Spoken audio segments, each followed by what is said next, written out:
Hello everyone and welcome back to the Nexus gameplay.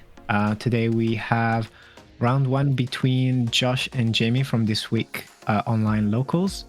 And this is together with Harry. How you doing, Harry? Yeah, I'm good. Happy to see myself represented on that playmat.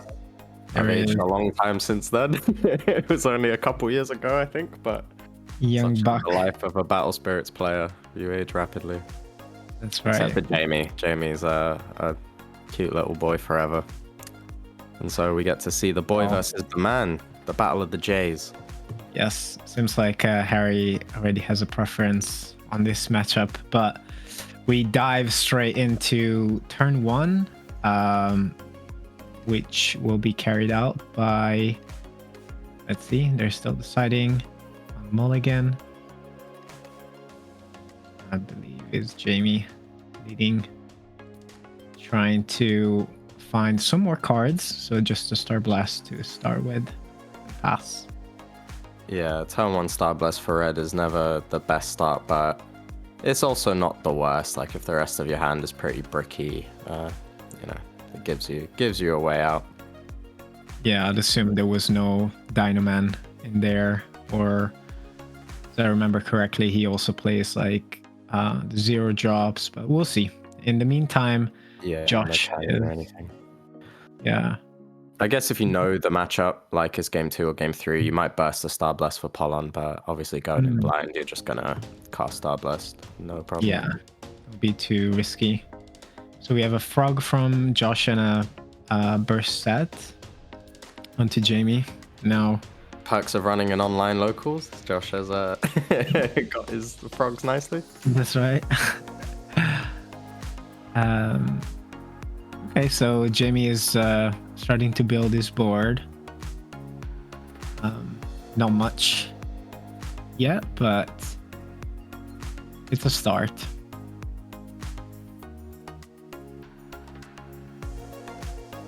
Yeah, it's quite interesting to play the Rubeus beforehand when you're not getting the draw off it. I think it's fine either way. I doubt there was going to be any mad Hydra pressure coming immediately.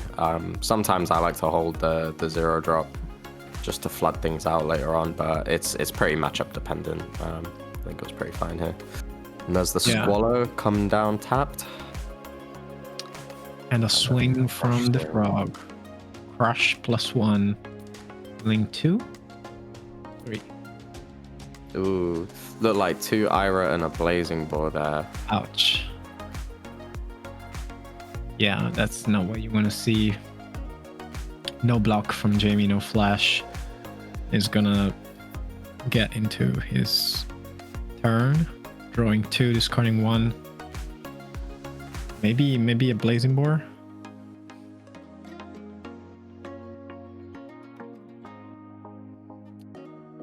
I cannot tell. Discards Feral from the looks of things.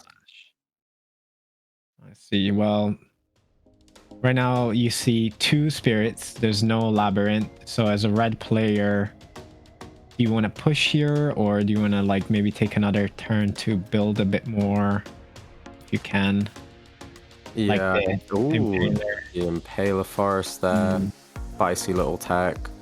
We'll let him get the Blazing Boar back. Let him get Ira back. So yeah, I think to answer your question, it's quite matchup dependent. I think in this matchup, you're definitely looking to just stay alive for as long as possible from the Star Dragon point of view until you can start getting Iras out cheaply, clearing the stuff around Hydra, getting draws, and then hopefully dealing with the Hydra either through Nova or through a spell or something like that. Sure. Yeah, I mean, Josh's start is not the most, scary one, I would say, from, a Hydra perspective. I think he's just thinking about what to discard now. The strong draw. Full disclosure, the 5 costs I just discarded was actually a Hydra, but I forgot to mention that I was running a proxy. So I just decided to discard it, so I didn't have to explain myself. Welcome, Josh. Welcome to the commentary. Hey, guys. Good. Okay, yes. So proxy are allowed in local tournaments. Yeah, I mean, providing your An opponent hour. is fine with it. Yeah. It's just a little tidbit about the frogs. They share the end of my name, UA, which is very rare. So it's meant to be. It's a partnership meant to be. The more you know. To Sogua and Joshua together forever. Nice. I'm sure this is going to be part of some kind of trivia in the future. I have to include it. But we are neglecting Jamie's turn where he is... he discarded Canyon for Canyon. Yeah. I think there's a bit of a paradox to red at the moment as well, to where obviously say something like Ritual Fire would be pretty good here. It'd be pretty good for the matchup, but then that's less things that you're able to kill for Ira that then gets you a draw. So it's quite tricky to sort of work out that balance. I think here, yeah, putting the 3 cores on the Impaler Forest while having the Rubeus to Sponge is as comfortable as you can be without an Ice Shield or Dream Bomb or anything like that in the burst. Josh managing to flood the 2 Nexuses out, playing it very well, obviously against red. You want to commit multiple Nexuses at once to make it harder for them to clear, so yeah, putting Jamie in a tough spot. Discards the Beldegor, nice little Canyon discard there as well. So Yeah, I actually held on to a Labyrinth from like turn 3, I think. Just so I had 2 to play it out at once when I was going to go for the Hydra shot. Nice. Essentially. Yeah, I feel like Jamie forgot Impaler Forest there as well, right? Like he just Yeah, I think he discarded the Beldegor and then he didn't take anything from it, I think. The Star Blast is pretty blowout there either way, but yeah, it would have been a pretty opportune time to either get the Ira or the Blazing Boar. Like an Ira there might have been pretty strong, but obviously at this point, especially post Star Blast, Josh is pretty much in the driver's seat, able to get the ramp and momentum off Hydra. We see it swing for 10k with raid. So you letting me Andromeda? Andromeda. No, he's having to mill 10 from the Tesoguas. Of course. Mill 10 from frogs and then pop the 0 cost, draw card. I mean, here we can see really the strength of frogs, right? Like this is the prime example of like why this card is problematic, because not only you have a huge thread that is like OTKing you, but you also have a support that is killing you in another way. So essentially your opponent can work closer towards 2 win conditions at the same time. That's what makes it, you know, very tricky. Torn Prison from Jamie.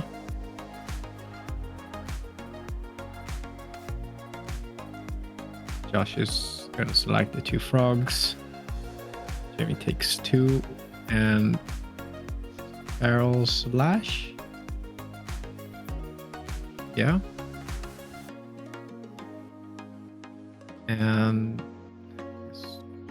Josh is thinking.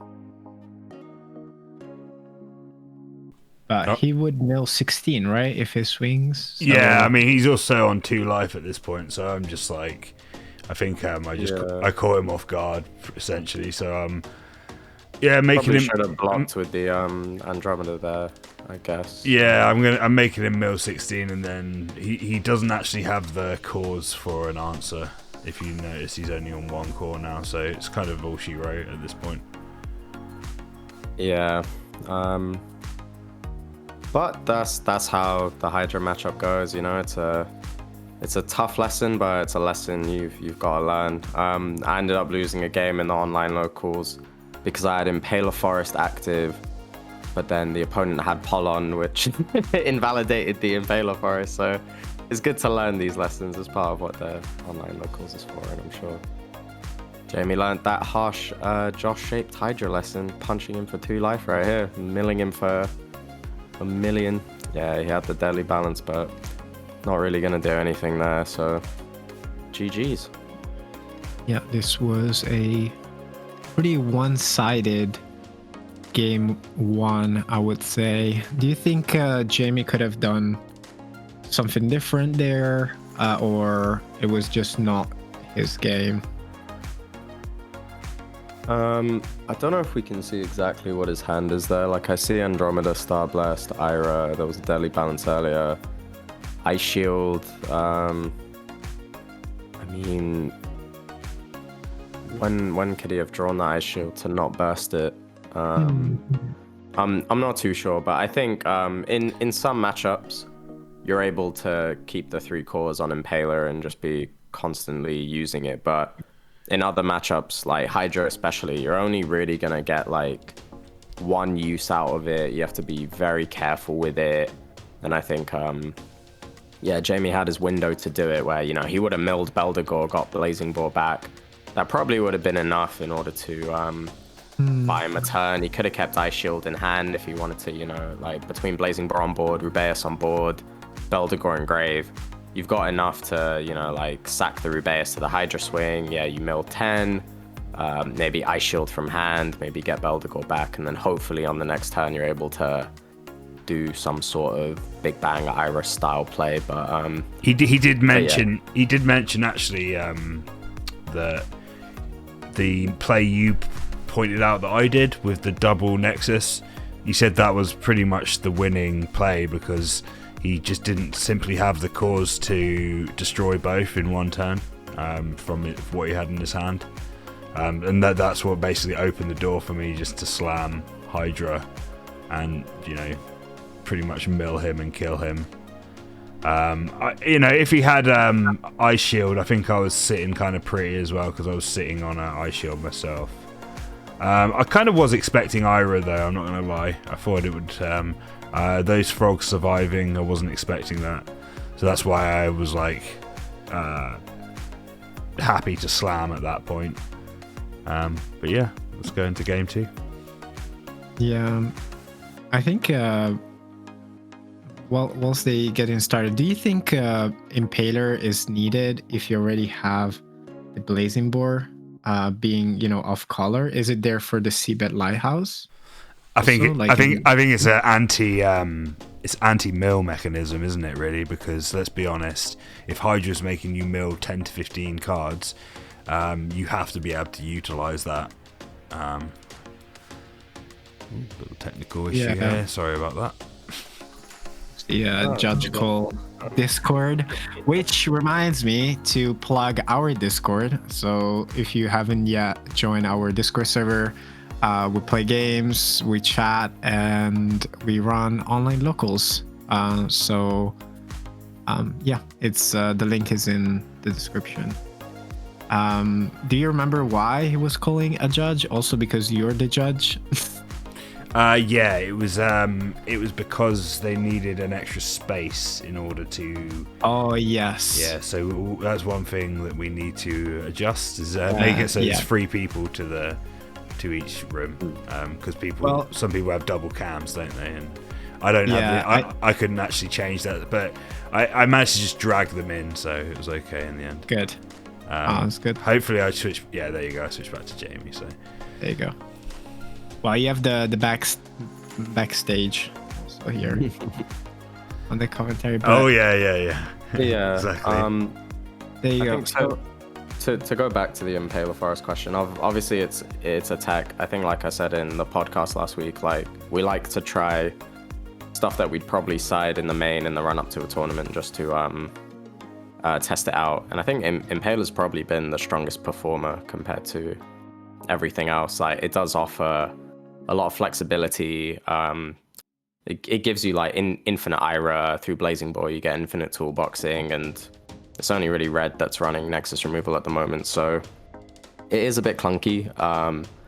But yeah, it's got its upside. It's killer. It's really killer in Hydra as well. Like with Pollen, such an amazing card for the synergy is perfect. Like it's like it's a blue. Pretty Nexus, essential for Hydra in terms of the consistency, because otherwise, if you mill Hydra too, it's really difficult. Yeah, instead it makes you want to play Pollen and try and get that sort of high roll. Yeah, but for sure. Yeah, so the game's starting pretty quick here. Classic Nexus versus Nexus. You say Jamie did have to mulligan there, but mulliganing into the beautiful canyon, and Josh, of course, with the beautiful labyrinth, getting the ramp. Blue stuff is so well statted in the early game as well. So cheap to play. It's an excellent tempo start here from Josh. Yeah, I mean, there's only Dynaman that is bigger than Squallow for 3 cores, I think, and 1 core on. So Jimmy's gonna get I don't think Josh did attack, so Jimmy drew 2, discarded a canyon, Star Blast for 2. Like, how do you pivot the game from here, right? Like, you need to destroy the Nexuses, and is this a red mid range, would you call it? Yeah, I guess it's just Ira.deck, Yeah. I guess. So Yeah. I think against most matchups, like Ira is super blowout, but in this one, as you say, when they're able to put the Nexuses down so cheap, you suddenly have to start thinking about how to prioritize the removal of the Nexuses. Seabed will probably come last in that hierarchy, so it's going to stick around. It invalidates a lot of your spells. I think this is a matchup, given that Jamie discarded Volcanic Canyon both games. Obviously, you do risk the mill by playing the second canyon, but it is also a matchup in which sometimes, especially if you have a mediocre hand, you are just forced into getting the double canyon down just to try to draw into, like Big Bang, Ira Nova. Combo. Yeah, that puts you on a clock though, like, because drawing 3 every turn, you're going 3 times the speed. Yeah, for sure. And it means, like, if you have an Ira lingering on board and you mill the 9, it's very precarious. Double canyon is not for the faint of heart, as any red player will attest. Interesting, Jamie sided in countersword for this matchup as well. Yeah, I think it's more for the mirror generally in the side, but does have some upside in other matchups. I'm not sure that a Hydra would be. He actually did say. I mean, this is a testing ground, right? And he did say that during the game he felt that was a mistake in his own play. Credit where due.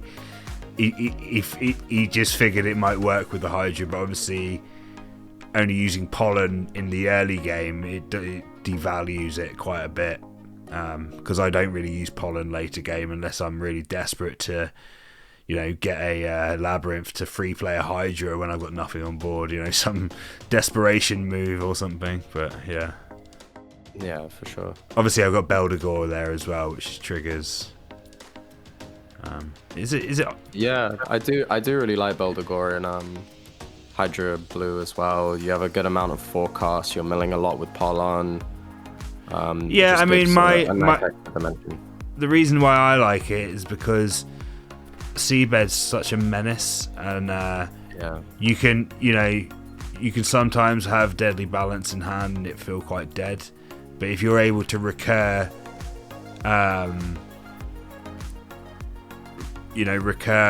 Beldegor during battle, you actually overcome the floodgate, and you're now able to play your Deadly Balances when the Beldegor's in play. So it's kind of like a useful thing to get that back online, because Seabed is honestly, in my opinion, one of the win conditions of Hydra.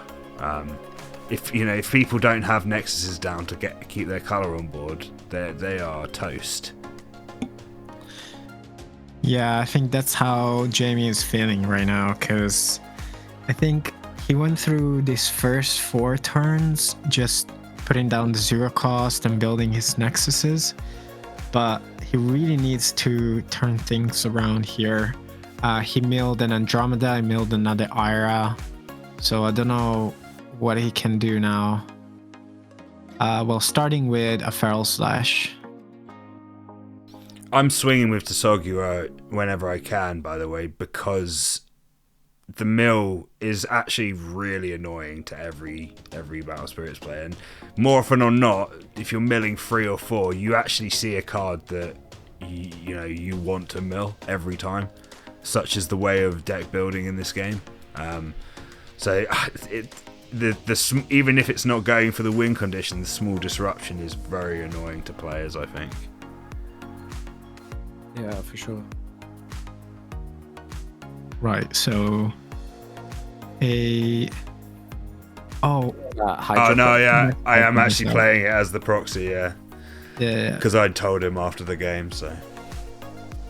I see. What is he doing? Jamie's hands right there. I don't trust you. I reckon there's a lot of expletives going on from. No, not at all. Actually, he was saying it's fine. Unfortunately, we can't see what Jamie is milling, but we can assume important good stuff that it's just not gonna get used. And he's just gonna take an Ice Shield. Yeah, immediate Ice Shield there from Jamie. Right. We're gonna core up, draw 2, discard 1, and now we have a Hydra, a Frog, and a Beldegor, supported by 3 Nexus. So Hydra has all the raid. I think I'm sitting. Really? I think I'm sitting with 2 cards. Yeah, 2 cards in hand. Yeah. Yeah. So in theory, if he was able to do like a Big Bang, Andromeda, Ira, Nova, then it could come good. But obviously, it's asking for a lot, especially when you're getting pressured down so quickly. Yeah, there's obviously the Grey as well, the new little portal. Yeah. Grey's only good for the first ascend that goes over it though, so again, tricky. Like it feels like Star Dragons has definitely had an upgrade. It's got really good tools. I'm very much a fan of it, but certainly not the perfect package. We see Grey there coming down, so something's gonna get slapped over it, and it is Nova, classic Nova. Interesting that he would do the classic Nova there. Not choosing the heal, but yeah, clears the Hydra for this turn anyway, which is probably the immediate priority for him, just to exactly. let it go up.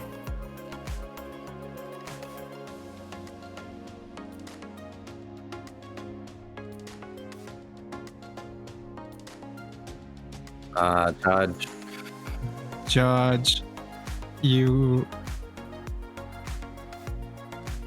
I basically, I wanted to do the Star Blast draw, and it put him in a better position with his swing anyway. So. Wait, I don't think the Star Blast draw should have triggered because he didn't pay the Soul Core. So he did on the Grey though, so it would have been on the Grey. Yeah, it was the Grey. Yeah, but I thought the condition was if. Oh wait, if starts. When the spirits. Grey. Yes, yeah. I thought it was like if you ascend into Seaworm, then you can do that. You may blah blah blah, but no. But yeah, regardless, he took out the Beldegor and Hydra in one swoop. Yeah. That's correct. It does trigger even if you don't do Soul Core. Still, the Star Blast for 4. Very definitive in a matchup like this, especially, Josh, as he said, he had 2 cards in hand before. As the red player, you can definitely plan a comeback with such limited resources. But now, though, it's like, another Hydra's coming down, it's an uphill battle. That's actually a bit of a short sign of weakness there. I probably shouldn't have done that so early in the turn, putting the cores on Impaler, obviously signifying that I don't actually have a Hydra in hand at that point. But yeah, I've kind of forgotten how this turn plays out, so let's see. Discarding the other Impaler is quite interesting, given that you're up against reds. Would you not potentially want to get 2 Impaler down? No, you're probably correct in that assumption. I'm not 100% why I didn't keep the Impaler. It might have been a case of pure greed, really, trying to get re-establish a board. Actually, if you did it against me, I would have thought this is a bait because he might have Labyrinth in hand and wants me to pop that or something like that. I would have considered. I mean, that is something I would do, but I don't think I'd discard. I don't think I'm that smart to discard that particular card. No, but besides, you have like 2 cards in hand, so what are the chances? Yeah, I think it was like maybe just not greed, but like just wanting to keep like more immediate value in hand instead of. I actually think in my mind I'm going, oh, you dream bombed me there. In my mind I'm kind of like actually wanting to push the mill at this point. So that's why I went back in with the frog for another mill free. As you can see, his deck's looking a bit thin now. Yeah, and it is a bit difficult after a few turns of the mill plus canyon. You do get into deck out range quite quickly. We are kind of, I mean, it's hard to gauge really, but it feels kind of neck and neck at the moment in a way. Obviously I'm up a few lives, but I don't know, as the red player, Harry, how would you try and navigate the win here? I think the general sort of matchup flow is just trying to resource squeeze, really. Like, you have to sponge the pressure. Star Dragons is all about the comeback. And yeah, if you manage to pop the things around the Hydra, get through the Hydra, then you can compete in a good and honest race. But yeah, it seems here things didn't quite tick into place from the red point of view, and you were able to restabilize very quickly. Jamie getting his own Impaler down. But yeah, I think Jamie ice shielded twice. No, he's ice shielded once, but I don't know if he milled an ice shield earlier or something. Yeah, Impaler now can bring back, I guess. Probably a blazing boar in there. Yeah. A blazing board to fix hand. Maybe he has one piece but not the other. But we do see an Andromeda. So Yeah. there is Maybe he top decked target. into it, or else he might not bounce Impaler Forest. It's quite tricky to gauge without seeing the hands, obviously. But yeah, it just feels like things aren't lining up in an optimal way necessarily. I think Dream Bomb's primary function in this matchup is to not die to Hydra, whether that be from bouncing the Hydra itself or even just bouncing a Nexus that they would raid with otherwise. It did definitely stop me from drawing the Hydra, because I had it primed to get Hydra back the start of this turn. So Sorry, PSA, quick PSA. If you're playing against blue, please put your soul core on spirits, because blue plays shark. I promise you. We haven't seen it actually much in this past weekend preseason, but just remember soul core on spirit. I mean, I definitely play Back to you. Cthulhu. Yeah, 100.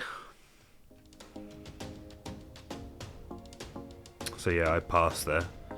I'm not sure why I just passed. I guess I mean, I should be worried about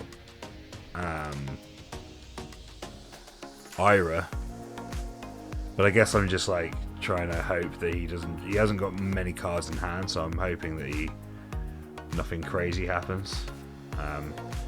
Yeah, placing Grey to the top, which kind of, I guess, means that he's got Ira or whatever he needs in hand.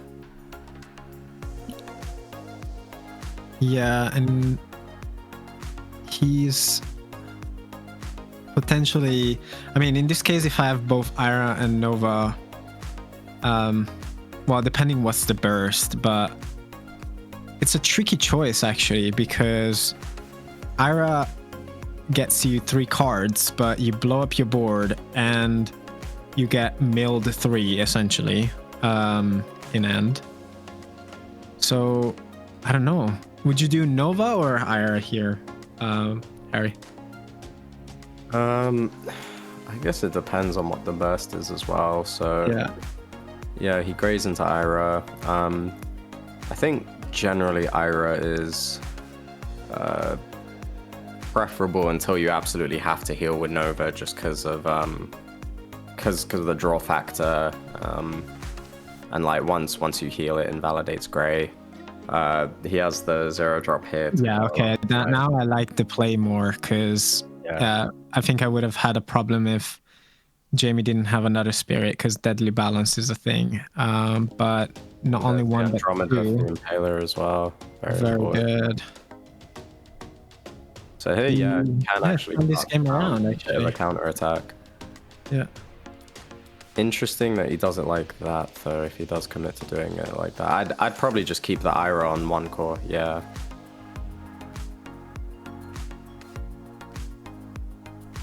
Yeah, I like this. Swinging with the Ira first is interesting as well. I'm not sure it matters too much.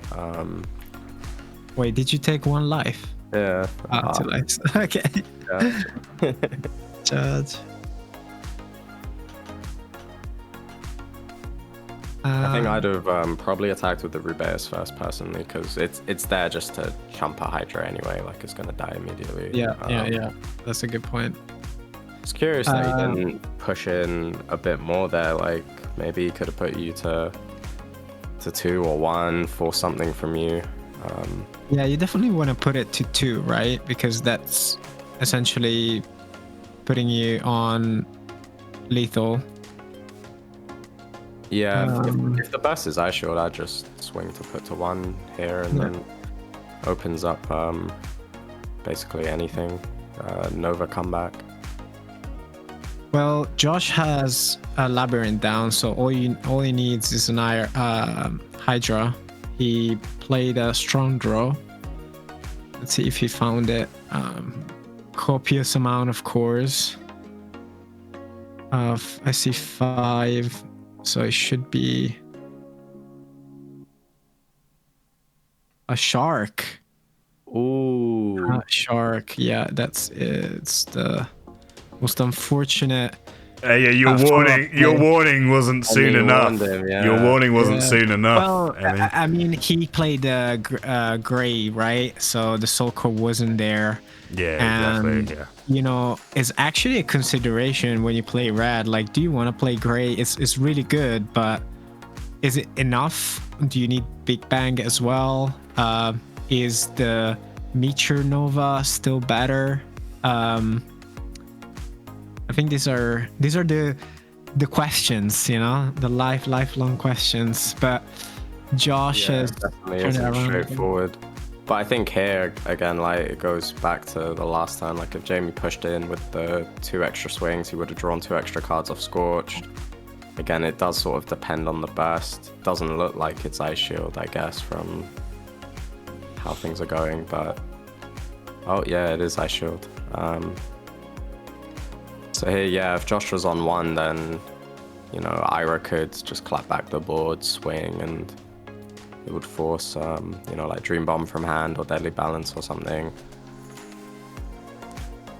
This is where you wish you could auto-destroy your Nexuses, because that Canyon is just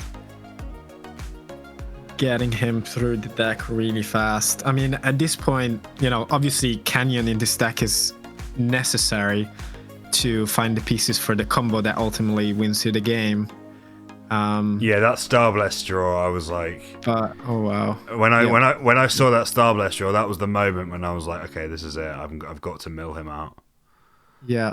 So a Blazing Boar will come down, triggering a Star Blast, drawing 4. Yeah. Drawing 4. In the meantime, Jamie is going to take a Ira back. So we'd assume there is another gray in hand. Or BB potentially. Let's see, 3 Oh, great. Yep. gray. And then we'll see another Ira. I would have sacked the blazing boar to draw one less card, because here you literally, yeah, he's just hanging on. And as you said, like if he wouldn't swung last turn, probably here was game. I don't know, like there's 5 cores. There could be a dream bomb. That's the only thing. Yeah, I don't think Josh would have had enough to like double dream bomb. I've got six cores available. 6 cores, so 2 deadly balance. But ooh, the Tricera, that's an amazing card. It might be Bloodstream that takes it by clapping Yeah. Tricera and the Rudeus. So we'll see for 4. I showed Yeah, I obviously I drew 4 from the Star Bless from Ira, so yeah, it gave me the tool that I needed to survive. Yeah, but a much closer game this one, and again it's fine margins and you know, people learning things as they're playing for sure. Well, it's not over yet. I learned a lot against Hydra last locals as well. But... It's not over yet, that's for sure. Yeah. Josh is on one life and I'm like, oh, GG, Jamie. Nice try. Now it's over. Oh wow. Mill 4. Yeah. Yeah, And he has probably 4 or 3 cards there. Yeah, 2 cards left in deck. So this is a good example of why that frog is a problem. But GG's. Well played, Jamie. Well played, Josh. Thank you. Yeah, very close game too, but definitely Josh's match overall was a very, very informative game, I think.